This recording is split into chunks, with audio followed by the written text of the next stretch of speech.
Testing, testing. What's up, YouTube? Nathan B here. What's up, man? We back here for another video. Just wanted to show you the new mod that I got for the car. I don't know if you can tell, if you've kept up with my videos, which nobody has. I got a roof rack. I mean, not a roof rack. Well, yeah, I got a roof rack, but I also got the roof box. I just call it a car hat because there's a lot of pros that come with something like this that don't get talking about. So without further ado, let's go over my new mod. Let me tell you how I've been kind of dealing with it for the past, I think it's about going on 2 months, to tell you the pros and the cons, but for the most part it is pros. So without further ado, let's get into the video. So number one thing that I do think that works with the rooftop is that it acts like a hat for your car. When I say that, I mean it. Like, it literally acts as if you were wearing like a cap, like a ball cap, right? So when I do get in my car on a hot summer day, especially around noontime when the sun's directly above you, that, since it is a little bit longer, this was just a universal fit. It doesn't necessarily have a smaller size on these guys. I know the Thule's do, but this one doesn't necessarily have one.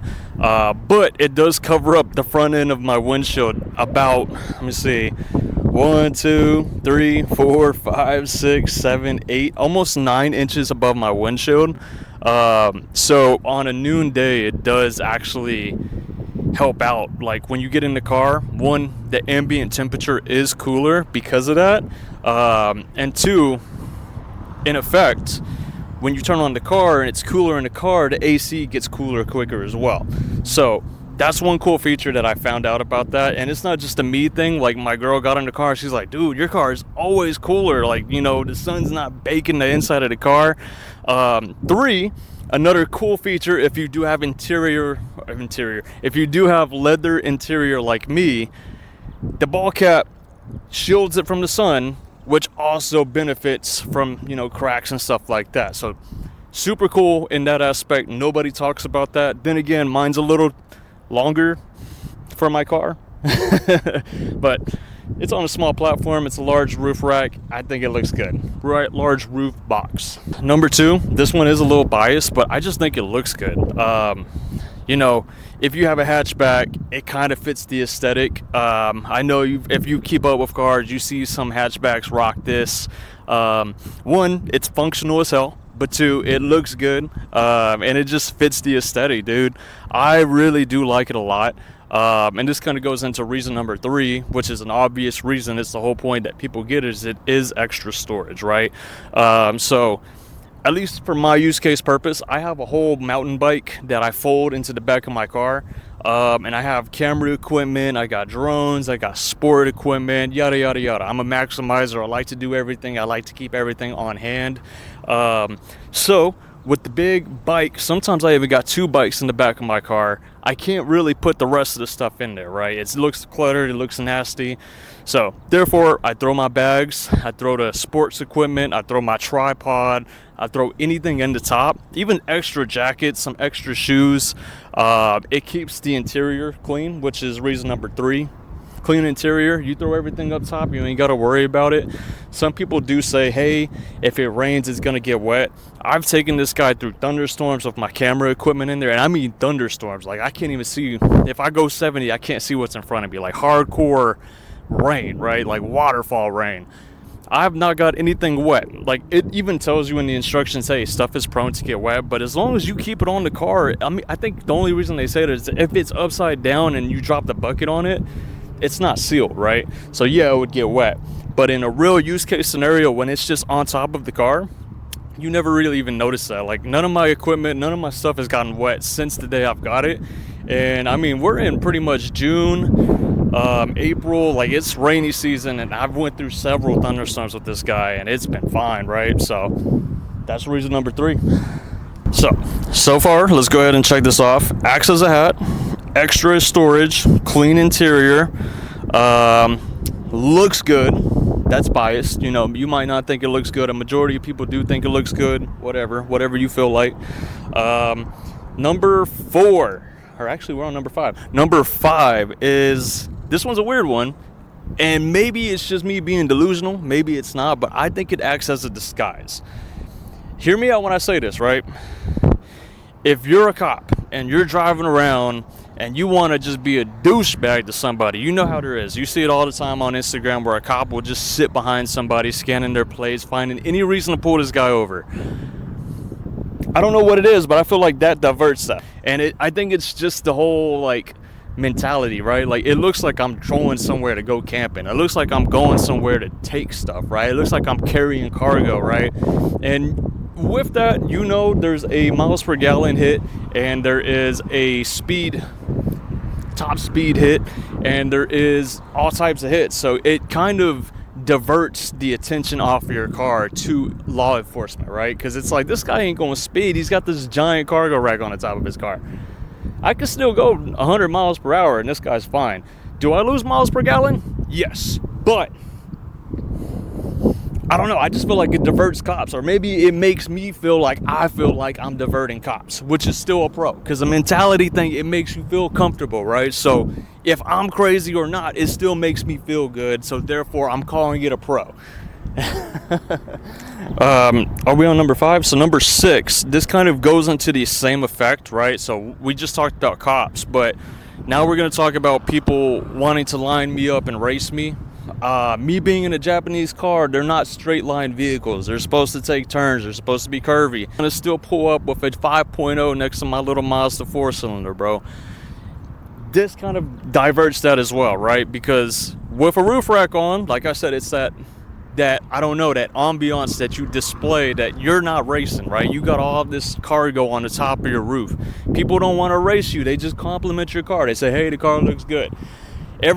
When I didn't have this roof rack and this roof, what do they call these, like a CargoBox? When I didn't have the CargoBox, when I didn't have the roof racks, people would come up to me all the time and try to line me up for no reason at all. No reason at all. They just want to just go straight and race, which there's nothing wrong with it, but in my car, I can't do that. I'm slow, and I've accepted I'm slow. Actually, that just kind of added a reason 7. If you have a slow car and you know you have a slow car, get a roof box, because people won't race you because you got a roof box, and then you feel more comfortable driving your slow car around. Boom, there you go. Number 7, just come with that up on the fly. But yeah, ever since I've had this guy on, nobody cares to race me anymore, which I do appreciate very much. They just admire the car from afar, and I think that's a pro, especially if you're not trying to race people. I think that's a huge pro, right? If you got a slow car and you know you got a slow car, obviously I'm not racing Corvettes in my 4-cylinder, right? But Corvettes always pulled up to me when I did have no roof box or any cargo, yada yada yada. Stop the cap. It's just a mentality thing. Like, people see that on the top of your car and they're like, okay, this guy don't mean business, but he looks like a chill guy. He looks cool. Whatever. Take it what you will. You might think I'm crazy. If you get it, you get it. Thank you. And if you don't know what I'm talking about, try it and then you'll get it. Thank you. And then this one is a little controversial, because if you got a race car, maybe you don't want to do this, but there is times where you like to drive a fast car slow, or you just like to just cruise, right? I'm a cruising type of guy. Is there anything wrong with cruising? No.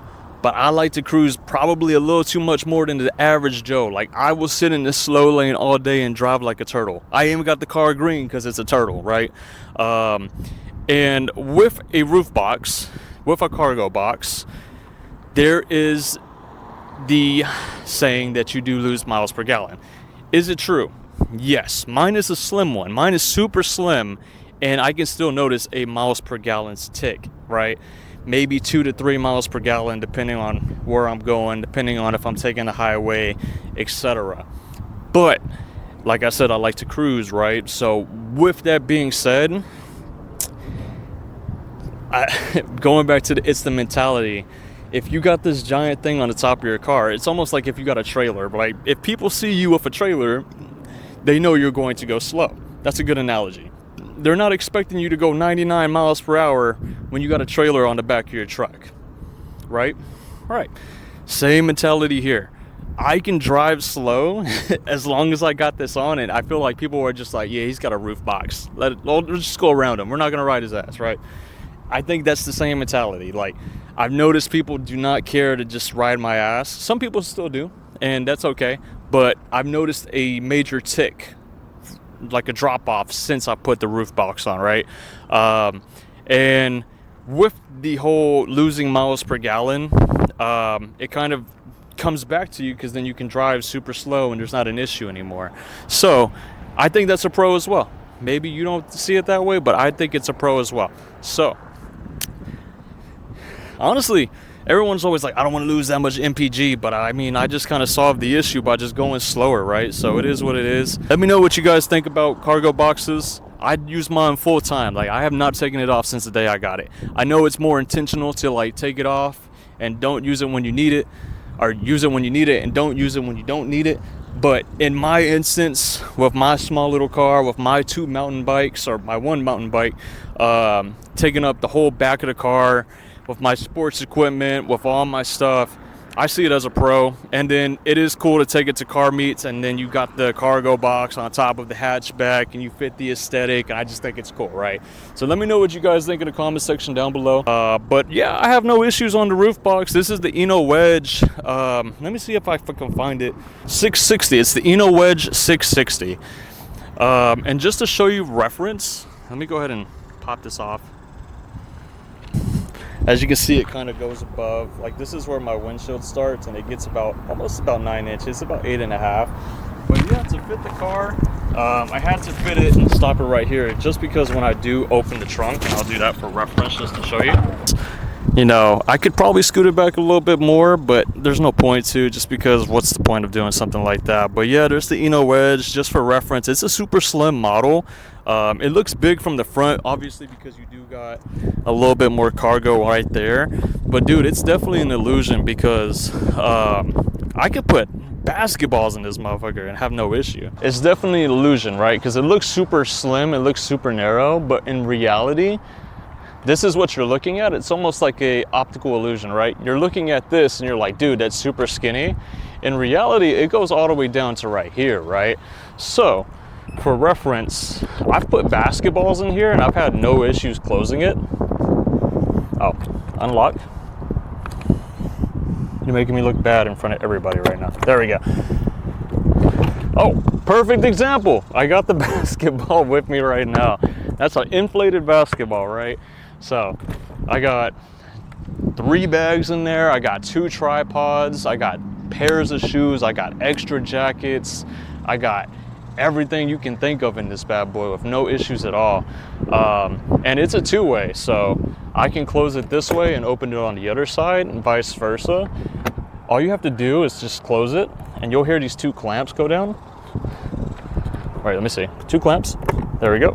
Once the 2 clamps go down, then you can pull out the key. You can't pull out the key if it's not closed. So it's like a little security privacy feature. Not privacy, I don't know why I said that. It's like a security feature that ensures that it's locked. That way you take it out properly and don't let all your stuff fall out on the road, right? But yeah, Inno Wedge 660, pretty straightforward, pretty solid. I have no complaints about it. Like I said, at least in my car, 2 miles per gallon, 3 miles per gallon max is what I've lost, like going on the highway at 70 to 80, 60 miles per hour. And I think it's just due to the aerodynamic design, right? Like, it's a slimmer one. If it was a fatter one, I think there'd be more issues, but I've had no issues. What the hell is that noise? Who's doing all that? I'm trying to record a video, please. I wonder if y'all can hear that. Probably, anyways. Yeah, no issues at all. It looks good. I paid around $800 for it. Maybe if you can get it on sale, you can get it for even cheaper. So it's not even a big investment. Now, one thing that I will notice, or one thing that I will mention, is I was looking at the Thule's for the longest, and no way. Hold on, that guy over there, he has a. Can y'all see it? No, don't leave. Where'd he go? Hey. He's also got one. What a Chad.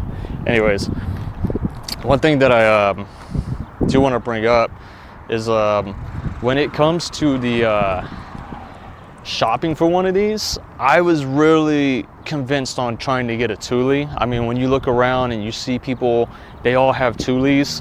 The Innos, they're not very well known or maybe they are. They have like a cult following, but when you look for them online, like everyone's got a 2-leaf. So I was looking for 2-leafs for the longest, and to get something similar to this, like a slim profile, on the 2-leaf, it's like $2,000. So this is a bargain. This is a huge bargain. It has a universal design where it locks into place and does not go anywhere. I recommend Inno 100%. Like, I almost bought a 2-leaf like for $2,000. Very upset, about to do payment plans on it. Then I found this guy and I was a little skeptical because I'm like, 800 bucks?